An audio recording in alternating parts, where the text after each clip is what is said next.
Bonsoir à tous, bienvenue dans Plus d'actu. Les initiatives pour limiter le gaspillage alimentaire sont de plus en plus nombreuses, mais sont-elles réellement efficaces?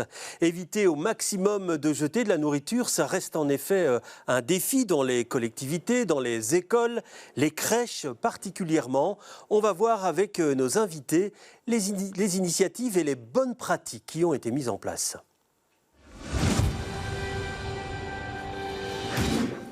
Voilà, des invités que je vais vous présenter tout de suite, en commençant par vous, Bénédicte Tubinon, bonsoir. Vous êtes chargée de projet éco-crèche à la ville de Bruxelles. Et puis Kim Lebeau est avec nous aussi, vous êtes gestionnaire de projet Good Food à Bruxelles Environnement. Merci d'être avec nous. Première question pour vous, Kim Lebeau.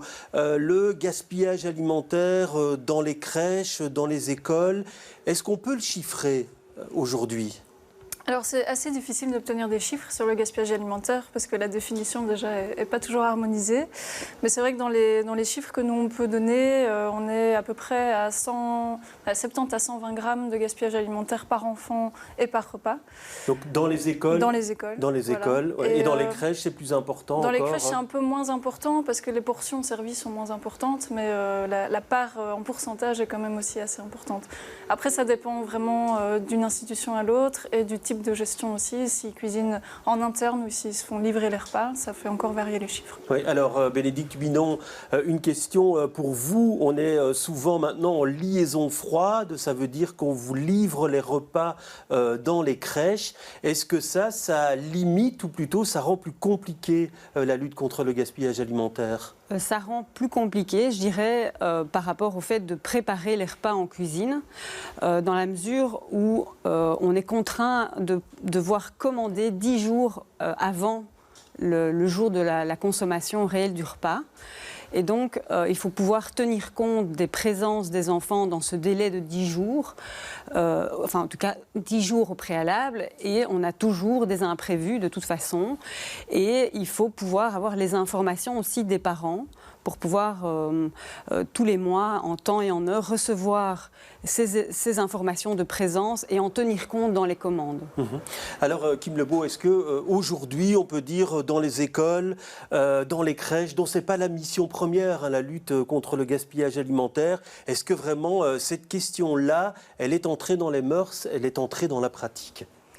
Je pense que oui, même s'il y a encore des crèches et des écoles à sensibiliser. Mais nous, en tout cas, chez Bruxelles Environnement, on accompagne des écoles dans le cadre d'opérations Recyclons à la lutte contre les déchets, dont le gaspillage alimentaire.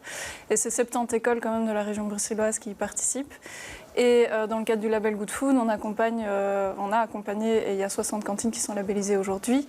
Et dans le cadre de ces labels, il y a aussi des actions contre le gaspillage alimentaire. Donc il y a quand même déjà une série d'écoles et de crèches qui sont engagées. Et je pense que les communes aussi agissent pour réduire le gaspillage. Alors pour vous, à la ville de Bruxelles, c'est 40 crèches, 1700 enfants. Cette préoccupation-là du gaspillage alimentaire, elle existe depuis combien de temps, Bénédicte ? Alors depuis, je dirais, plus particulièrement le début du projet éco-crèche, qui est un projet qui est né dans le cadre de la construction de 2 nouvelles crèches dans l'écoquartier Tivoli, du côté de Tour et Taxi. On a ouvert ces 2 nouvelles crèches en tant qu'éco-crèche, et de là est né ce projet, cette nouvelle norme qu'on intègre dans les crèches, avec toute une série d'actions, quelques actions phares, mais dont le gaspillage alimentaire, qui n'est pas vraiment une action phare du projet, mais une action connexe sur laquelle on travaille, et particulièrement ici, les prochaines semaines, on va être amené à donner un point d'accélérateur sur cette question. On a plusieurs pistes de pouvoir utiliser un outil d'analyse qu'on a mis en place, de pouvoir communiquer aux crèches, qu'elles puissent avoir un suivi régulier mensuellement, qu'elles se voient évoluer par rapport à cette question, et qu'elles puissent mener des actions elles-mêmes, grâce aussi à un nouvel outil que depuis 2023 on a intégré dans notre gestion, un outil de gestion informatique dans lequel il y a un module nourriture qu'on va pouvoir exploiter pour faire en sorte de mieux cibler les quantités qu'il faut commander. Dans ce module nourriture, il y a possibilité de mettre des fiches spécifiques par enfant avec un certain régime, certaines textures, quantités qu'on peut commander, qu'on peut associer à un enfant. Et en même temps, dans l'outil, on a aussi les présences qu'on peut intégrer. Et donc, moyennant participation des parents à bien intégrer ces présences, on peut combiner ces deux données, croiser ces données, et l'outil peut proposer aux personnes qui doivent commander les commandes directement les bonnes quantités adaptées à chaque enfant. Oui. Alors je disais, ça reste un défi vraiment, on le voit, hein, c'est compliqué parce qu'on est en liaison froide, qu'il faut commander à l'avance, qu'on ne sait pas forcément combien d'enfants il y aura. C'est le cas dans les écoles, c'est le cas dans les crèches. C'est pas simple à gérer au quotidien en fait cette nourriture. C'est clair que c'est multifactoriel, donc déjà il faut identifier les causes et d'un autre côté il faut aussi en prendre conscience parce qu'il y a encore certains acteurs qui n'en ont pas conscience. Et il faut savoir qu'il y a moins de marge de manœuvre en fait pour une école ou une crèche qui se fait livrer que pour une école ou une crèche qui produit elle-même sa nourriture. Mais aujourd'hui la norme ça devient vraiment ce qu'on appelle dans le jargon la liaison froide, c'est produit à l'extérieur et livré dans les écoles. C'est ça, livré en plus la veille, et donc il n'y a pas vraiment de capacité d'adaptation et c'est pour ça qu'il faut initier un dialogue avec le fournisseur de repas qui livre les repas pour pouvoir faire remonter des informations comme un plat qui plaît moins ou une quantité qui est trop produite et pour essayer de les réduire, pour adapter en fait la portion à l'appétit de l'enfant. Oui, alors vous, c'est le livreur, c'est les cuisines bruxelloises. Oui, les cuisines bruxelloises, c'est 15 000 repas par jour dans 10 communes. Est-ce qu'on peut vraiment adapter spécialement pour les crèches ces menus, ce régime alimentaire, ces quantités? C'est vraiment rester dans un dialogue. On a des personnes au service de la petite enfance qui sont en contact régulier, qui récoltent des informations, des retours des crèches et qui peuvent transmettre ces informations aussi aux cuisines. Il y a eu des ajustements au niveau pour pouvoir relever comme on cuisine pour les enfants, pour les enfants en crèche, on cuisine sans sel. On est amené à devoir malgré tout pouvoir apporter relever un certain goût. Et avec le passage en éco-crèche et l'alimentation bio, on a vraiment eu cette volonté et les cuisines bruxelloises sont actives sur ces questions en veillant à améliorer les saveurs, en mettant des bouillons avec des herbes aromatisées, etc. Et donc il y a une amélioration au niveau du goût et il y a des retours effectivement pour dire, à un moment on était sur certains produits, on a dit il n'y a pas de succès, on va arrêter de suivre ce produit. Donc il y a effectivement possibilité. La clé, c'est beaucoup la communication et la sensibilisation des équipes à être acteurs et à en faire comme un jeu, en fait, finalement, s'améliorer ces questions. Est-ce que cette sensibilisation, elle est facile, c'est votre boulot, c'est l'essentiel de votre boulot. Il n'y en a pas qui disent, oui, mais écoutez, comme on dit, ce n'est pas notre mission première et nous, ce n'est pas vraiment notre priorité. C'est vrai qu'il y a deux sensibilisations à faire. C'est aussi bien le personnel encadrant, celui qui va servir les repas, ou dans les écoles, celui qui surveille la distribution des repas. Et il y a les enfants aussi à sensibiliser. Et un projet de sensibilisation, ça se fait sur le long terme. On ne peut pas le faire en 2 secondes comme ça, surtout avec les enfants. Et donc il y a un vrai travail d'éducation au goût aussi qui est directement lié au gaspillage. Et ça, nous, on donne des outils, on accompagne les écoles pour les aider à sensibiliser. Mais c'est sûr qu'il faut qu'ils prennent aussi le projet et qu'ils l'intègrent dans leur structure. Et en même temps, vous, pour avoir vraiment une donnée statistique exacte, il faut faire des pesées, il faut peser ce qu'on a à l'entrée, peser ce qu'on a à la fin. C'est quand même un petit peu fastidieux pour les équipes. Oui, leur demander effectivement de passer par cette étape de peser, c'est pas vraiment pertinent, ça peut les encombrer vraiment dans leur travail. Et donc la méthode que nous on a c'est de plutôt regarder ce qui est dépensé sur les questions alimentaires et on peut identifier aussi un coût par jour par enfant qui tient compte en même temps de la capacité de la crèche et du taux d'occupation. Et donc on arrive à comparer vraiment crèche par crèche, quelle que soit leur taille et la fréquentation, le nombre d'enfants qui viennent. On peut avoir réellement un coût par enfant par jour et les crèches qui ont un meilleur résultat peuvent soutenir les autres crèches et essayer de s'inspirer, enfin, les crèches moins performantes peuvent s'inspirer des crèches plus performantes. Et pour vous, dans votre travail, le plus compliqué, est-ce que c'est dans les écoles, dans les crèches, dans les hôpitaux ou alors dans les cantines d'entreprise? Là où la sensibilisation est la plus difficile, c'est où qui... Ah, c'est une bonne question. On va dire que dans les écoles, c'est plus simple quand ça s'inscrit dans un projet pédagogique de l'école. Et donc la sensibilisation, de toute façon, elle doit se faire à large échelle, mais elle doit aussi se faire spécifiquement au sein de la structure. Et dans les entreprises, c'est plus complexe aussi, parce que c'est vrai qu'on a un public adulte qui, du coup, est parfois moins sensible aussi qu'un enfant. Donc je dirais que la sensibilisation au sein des écoles et des crèches est plus simple, parce que souvent, c'est des acteurs qui sont déjà engagés dans cette démarche pédagogique et qui peuvent facilement intégrer ça. Et les outils qu'on met à disposition et nos accompagnements les aident aussi à mettre en place une série d'activités pour aller vers la sensibilisation des enfants. Oui, parce qu'on explique, en fait, donc vous faites des commandes 10 jours à l'avance et puis c'est livré dans des bacs en inox comme ça et puis c'est réchauffé et une fois que ça a été réchauffé, qu'est-ce qui se passe en fait si c'est pas mangé? Si c'est pas consommé, ça devient directement un déchet, on ne peut pas ça ne devient pas un reste qu'on peut... réexploiter. Vraiment, ça devient directement un déchet. Et donc, des crèches qui, elles, ont des bons résultats en termes de gaspillage alimentaire, veillent à ce que les plats gastronomes qui leur sont livrés, ils n'en restent pas avec du contenu avant que ça ne parte dans les sections pour être servi aux enfants. Donc, pour éviter justement ce gaspillage d'aliments préparés pour rien. Mais pour vous, est-ce que, par exemple, généralement c'est des cahiers des charges qui sont envoyés dans ces cuisines, est-ce que les portions sont trop importantes? Est-ce que c'est le choix des mets qui est servi qui pose problème? Alors c'est vrai que les grammages, en fait, c'est un peu compliqué parce que c'est des recommandations nutritionnelles qu'il faut respecter, que ce soit dans les crèches ou dans les écoles. Donc il n'y a pas énormément de marge de manœuvre à ce niveau-là parce que c'est des recommandations du Conseil supérieur de la santé. Par contre, au niveau de la qualité ou du goût, en fait, là, il peut y avoir du travail qui peut se faire avec les fournisseurs pour leur faire remonter des informations. Tiens, en fait, ce légume-là un peu moins plu et celui-là. Et alors, au niveau du portionnement aussi, donc quand les cantinières vraiment vont servir les enfants, là, elles peuvent aussi adapter la portion en fonction de l'appétit réel de l'enfant. Ouais, et donc, ce que vous faites, vous, c'est dire finalement, il n'y a peut-être pas besoin de servir des grandes assiettes ou des choses comme ça. C'est sur ce plan-là qu'on joue, ou alors sur simplement de prendre moins de quantité par rapport au nombre d'enfants. Oui, donc comme on sait que de manière constante, finalement, ça devient une variable fixe, c'est... Tous les jours, on a des imprévus, on a des enfants qui ne viendront pas. Il y a des crèches qui tiennent compte de cet élément comme une constante et qui réduisent expressément la quantité en commande.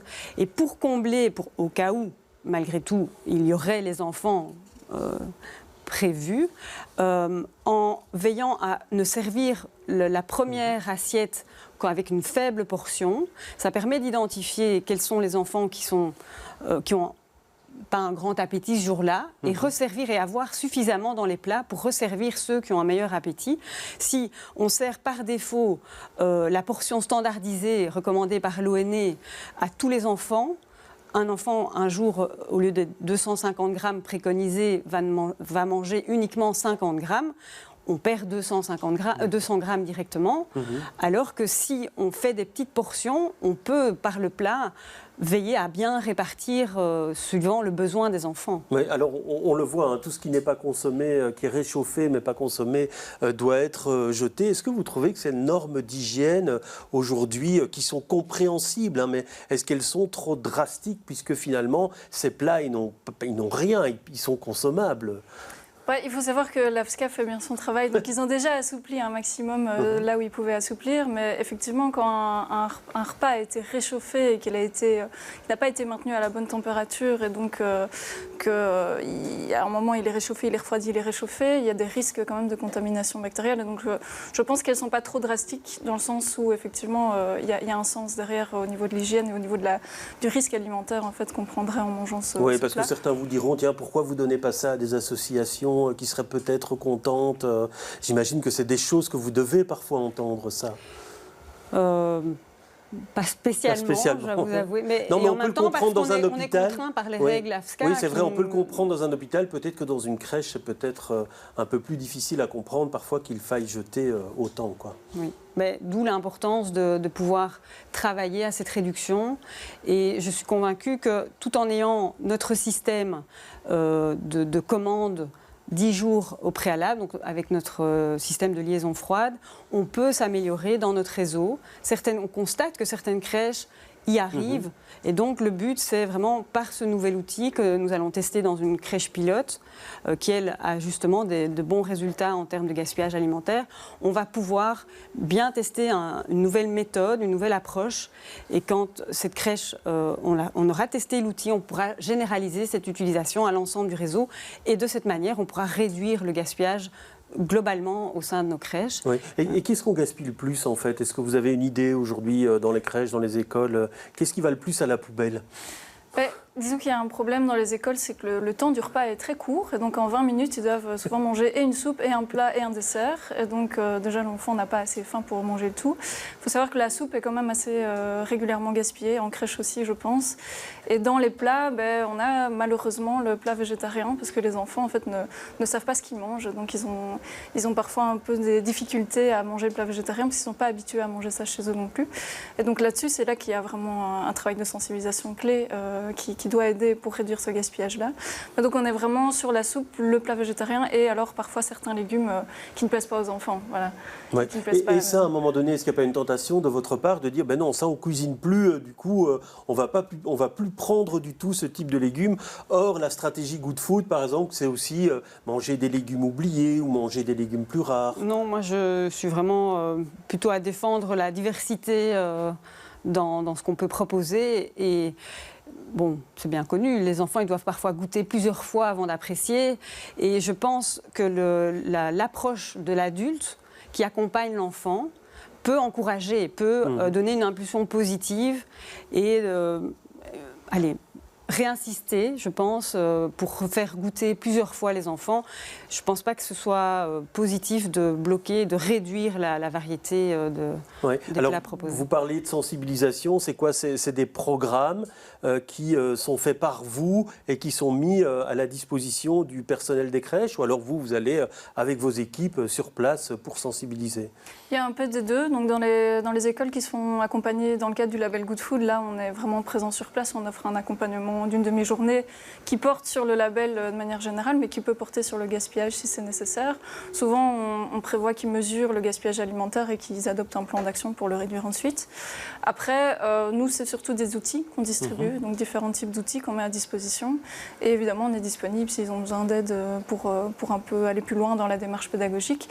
Mais on veut que ce soit porté vraiment par les cantines, par les écoles et les crèches, parce qu'au fond, c'est un programme qu'ils doivent porter eux-mêmes. Oui, il est facile à sensibiliser ce personnel. Il y a des actions spécifiques qui sont mises en place dans votre service, par exemple? Alors oui, on n'a pas encore tenu une activité de sensibilisation spécifiquement sur le gaspillage alimentaire, mais ça peut tout à fait s'envisager dans cette perspective, justement, où on veut mettre un coup d'accélérateur sur cette action de réduction du gaspillage alimentaire.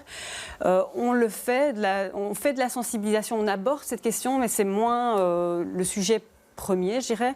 On a organisé un événement en mai dernier, un spectacle sur le zéro déchet.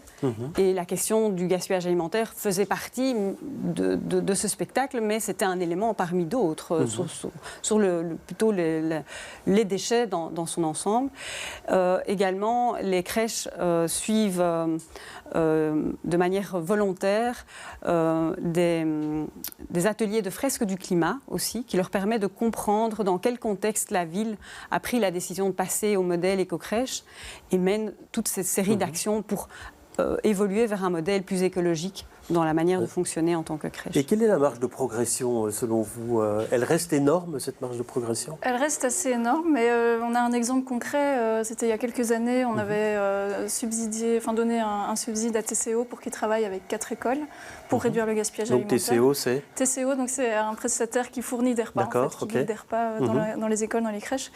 Et ces 4 écoles donc, ont été accompagnées et donc, on avait constaté 40% 80% de ce qui était produit était jeté. Et après l'accompagnement, on était à 20%. Ah oui. Donc l'accompagnement est quand même essentiel. Et l'accompagnement est efficace, oui. Oui, pour vous aussi, j'imagine qu'à un moment, l'objectif chiffré est important, d'autant qu'il y a les finances aussi qui rentrent en ligne de compte. Absolument. Et on a constaté que la part dans les frais de fonctionnement d'une crèche, la part la plus importante, c'est tout ce qui touche à la nourriture. Donc pouvoir réduire ce gaspillage alimentaire, c'est pouvoir libérer des sommes qui peuvent être affectées à d'autres éléments du projet éco-crèche, comme pour le moment, nous sommes dans un processus de généralisation de l'utilisation des langes lavables. Et nous avons bon, ici on s'écarte du sujet, mais on est avec un partenariat avec une société externe qui offre un service de leasing de langes, qui amène les langes propres et en même temps récupère les sales, pour permettre à nos équipes de vivre les langes lavables avec le confort du lange jetable. Et ce service, bien entendu, ça a un coût, mais notre projet éco-crèche, on le veut neutre au niveau financier. On ne veut pas que ça occasionne un coût supplémentaire ni pour la ville, ni pour les parents. Et donc, pouvoir travailler à ce gaspillage, à la réduction de ce gaspillage alimentaire, c'est pouvoir nous permettre de maintenir aussi ce projet de généralisation des langes lavables dans nos crèches. Est-ce que cet enjeu financier, finalement, on en a vraiment conscience? Alors nous, dans nos frigos, peut-être un peu plus, mais dans les collectivités, est-ce que cet enjeu-là, financier, il est important aussi? Il est important, mais il n'est pas toujours à la conscience des personnes qui s'occupent vraiment de la distribution du repas, parce que ce ne sont souvent pas les mêmes personnes qui gèrent en fait, les marchés publics et qui font les commandes, etc. Mais c'est quelque chose qu'on met en avant, oui, parce que c'est un argument important. Et c'est vrai que nous aussi, le label Cantine Good Food, par exemple, génère quelques surcoûts, mais on mise aussi sur la réduction du gaspillage alimentaire et la mise en place de repas végétariens pour que ça reste à l'équilibre et que ça ne représente pas un surcoût. Oui, mais ceci dit, quand on vous entend, une crèche zéro déchet, c'est une illusion. On n'y arrivera jamais, en fait. Oui, l'objectif zéro déchet, qui est un objectif de notre projet éco-crèche, bien sûr, ça semble être un mirage là au loin, inatteignable. Mais c'est plus, ce qui est important, c'est la démarche, c'est l'approche. C'est une question d'état d'esprit, de se dire on est attentif à ce qu'on produit comme déchets et on est attentif à réduire ces déchets. Oui, mirage inatteignable, zéro déchet, vous partagez cet avis, Kim Lebeau? Je pense qu'on n'arrivera jamais à 10 0%, en tout cas de déchets ou de gaspillage alimentaire, mais il y a certainement une marge de manœuvre pour le réduire, ça c'est sûr. J'imagine que dans vos crèches, tout ce qui n'est pas jeté, ce n'est pas jeté directement à la poubelle, ça ne va pas à l'incinérateur, on essaye de valoriser ces déchets. Vous parlez en faisant du compost, par exemple. Absolument. Ouais. On a démarré une phase pilote dans 2 crèches pour pouvoir composter et ça peut aussi appuyer justement cette démarche de réduction du gaspillage alimentaire. Le personnel qui doit garder lui-même sur son site les déchets organiques, forcément ça occasionne un travail. Donc réduire ce gaspillage alimentaire, c'est aussi réduire la tâche pour le personnel. Donc, merci en tout cas d'être venu partager vos expériences sur ce plateau. Vous le voyez, il y a encore pas mal de chemin à faire, mais apparemment la route est tracée. Voilà, c'est la fin de Plus d'actu pour ce soir. Je vous retrouve demain avec beaucoup de plaisir et demain on parlera de la question des sans-abri à Bruxelles, des sans-abri qui sont de plus en plus nombreux. Bonne soirée à tous.